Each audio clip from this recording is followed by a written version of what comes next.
வணக்கம். இன்று நாம் ஒரு மிகச் சிறிய ஆனால் பிரம்மாண்டமான பயணத்தை தொடங்கப் போகிறோம். நமது கண்ணுக்கு தெரியாத அந்த நுட்பமான மூலக்கூறுகளுக்கு உள்ளே என்னென்ன ரகசியங்கள் மறைந்திருக்கின்றன? அந்த சிறிய கட்டமைப்புகள் எப்படி நம் கண்களுக்கு தெரியும் இந்த மாபெரும் இயற்பியல் உலகத்தையே உருவாக்குகின்றன? இதைத்தான் இன்று நாம் ஆராயப் போகிறோம். ஒரு நுணுக்கக்காட்டியின் பார்வையிலிருந்து நமது அன்றாட உலகத்திற்கு ஒரு அற்புதமான பயணத்தை தொடங்கலாம். வாருங்கள். இன்று நமது பயணத்தில் நாம் பார்க்கவிருப்பது வைரத்தின் கட்டமைப்பு, ரசாயன பிணைப்புகளில் நடக்கும் முனைவுத்தன்மை, நீரின் தனித்துவமான விசைகள் மற்றும் சில சுவாரஸ்யமான பரிசோதனைகள். வாருங்கள், நேரடியாக உள்ளே செல்லலாம். சரி, முதல்ல நமக்கு மிகவும் பரிச்சயமான அதே சமயம் மிகவும் மதிப்புமிக்க ஒரு பொருளிலிருந்தே தொடங்குவோம். அதுதான் வைரம்.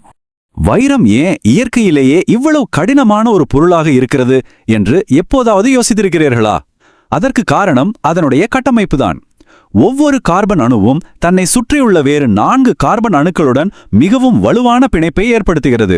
இது எல்லாம் சேர்ந்து ஒரு முப்பரிமாண வலையமைப்பாக, அதாவது ஒரு 3D லாட்டிஸ் அமைப்பாக மிக கச்சிதமாக உருவாகிறது. எந்த ஒரு விரிசலும் இல்லாத இந்த தொடர்ச்சியான பிணைப்பு தான் வைரத்திற்கு அந்த ஈடு இணையற்ற கடினத்தன்மையை கொடுக்கிறது. உண்மையிலேயே இது ஒரு கட்டமைப்பு ரீதியான அற்புதம்தானே? இப்போது இந்த மாதிரி பெரிய கட்டமைப்புகளை புரிந்து கொள்ள வேண்டுமென்றால் நாம் முதலில் இன்னும் கொஞ்சம் ஆழமாக செல்ல வேண்டும். தனித்தனி அணுக்கள் எப்படி இணைக்கின்றன, அவற்றை கட்டுப்படுத்தும் விதிகள் என்ன என்பதை பார்க்க வேண்டும். இங்கே மின்னெதிர்த்தன்மை, அதாவது எலக்ட்ரோ நெகட்டிவிட்டி என்ற ஒரு முக்கியமான விஷயம் வருகிறது. இதை ஒரு மூலக்கூறு அளவிலான கயிறு இழுக்கும் போட்டி என்று நினைத்துக் கொள்ளுங்கள். 2 அணுக்கள் இணைந்து எலக்ட்ரான்களை பகிர்ந்து கொள்ளும் போது இரண்டுக்கும் ஒரே பலம் இருக்காதில்லையா? பலமான அணு அந்த எலக்ட்ரான்களை தன் பக்கம் அதிகமாக இழுக்கும். இங்குதான் விஷயங்கள் மிகவும் சுவாரஸ்யமாக மாறுகின்றன. உதாரணத்திற்கு ஹைட்ரஜன் புளூரைடு மூலக்கூறை எடுத்துக்கொள்வோம். இதில் புளூரின் அணுவிற்கு பலம், அதாவது மின்னெதிர்த்தன்மை மிகவும் அதிகம். எனவே அது என்ன செய்கிறது என்றால் எலக்ட்ரான்களை தன் பக்கம் வேகமாக இழுத்துக் கொள்கிறது. இதனால் புளூரின் பக்கம் ஒரு சிறிய மறையேற்றமும் ஹைட்ரஜன் பக்கம் ஒரு சிறிய நேரேற்றமும் உருவாகிறது. இதைத்தான் நாம் டெல்டா பிளஸ் டெல்டா மைனஸ் என்று சொல்கிறோம். இந்த ஏற்றத்தாழ்வு அந்த மூலக்கூறையே ஒரு சிறிய காந்தம் போல மாற்றிவிடுகிறது. இதைத்தான் நாம் முனைவுள்ள பிணைப்பு என்று அழைக்கிறோம். இதே கதைதான் நீரிலும் நடக்கிறது. நீரின் மூலக்கூறில் ஆக்சிஜன் அணுவின் மின்னெதிர்த்தன்மை அதிகமாக இருப்பதால் அது எலக்ட்ரான்களை தன்பால் வலுவாக ஈர்க்கிறது. இதனால் ஆக்சிஜன் மீது ஒரு சிறிய மறையேற்றமும் ஹைட்ரஜன் மீது ஒரு சிறிய நேரேற்றமும் வந்துவிடுகிறது. இதனால்தான் நீரின் மூலக்கூறு ஒரு வி வடிவத்தில் தெளிவான நேர் மற்றும் மறைத்துருவங்களோடு காணப்படுகிறது. சரி, இப்போது இந்த சிறிய சிறிய காந்தங்கள் எல்லாம் ஒன்று சேர்ந்தா என்ன ஆகும் என்று பார்ப்போம். இது ஒரு மாபெரும் வலைப்பின்னல் விளைவையே ஏற்படுத்துகிறது.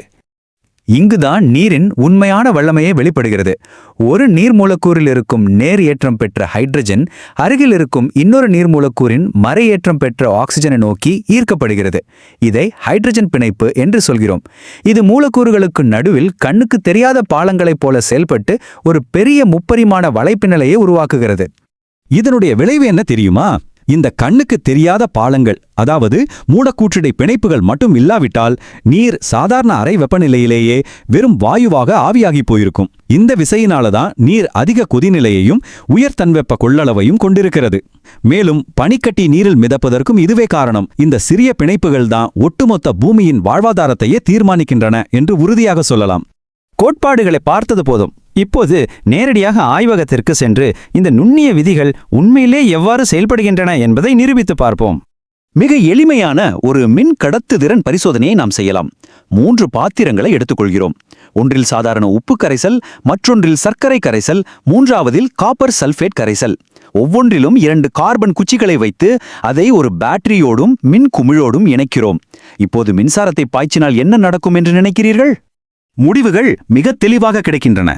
சாதாரண உப்பு மற்றும் காப்பர் சல்ஃபேட் கரைசல்கள் மின்சாரத்தை நன்றாக கடத்தி மின்குமிழை பிரகாசமாக ஒளிரச் செய்கின்றன. காரணம், அவை அயனி பிணைப்பு கொண்டவை. ஆனால் சர்க்கரை கரைசல் மின்சாரத்தை கடத்துவதில்லை, மின்குமிழும் ஒளிர்வதில்லை. காரணம், அது ஒரு சகப்பிணைப்பு சேர்மம், அதாவது கோவலன்ட் பாண்ட்.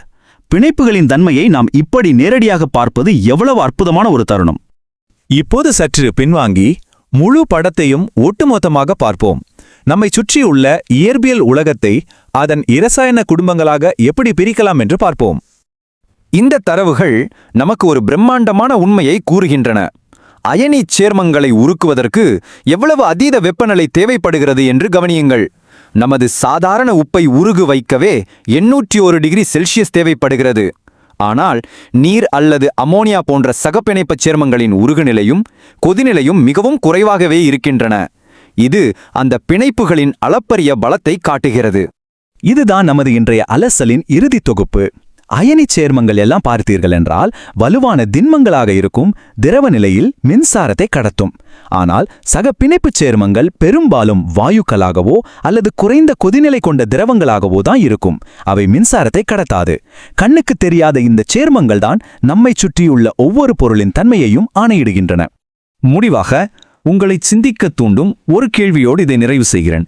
நீரை மிதக்க வைப்பது, வைரத்தை கடினமாக்குவது, உப்பை கரையச் செய்வது, இப்படி எல்லாவற்றையும் இந்த கண்ணுக்கு தெரியாத விசைகள்தான் செய்கின்றன என்றால், உங்கள் அன்றாட வாழ்வில் நடக்கும் வேறு எந்தெந்த அற்புதங்களுக்கு இந்த மறைந்திருக்கும் வேதியியல் காரணமாக இருக்கும்? கொஞ்சம் யோசித்து பாருங்கள். மீண்டும் ஒரு சுவாரஸ்யமான தேடலோடு உங்களை சந்திக்கிறேன்.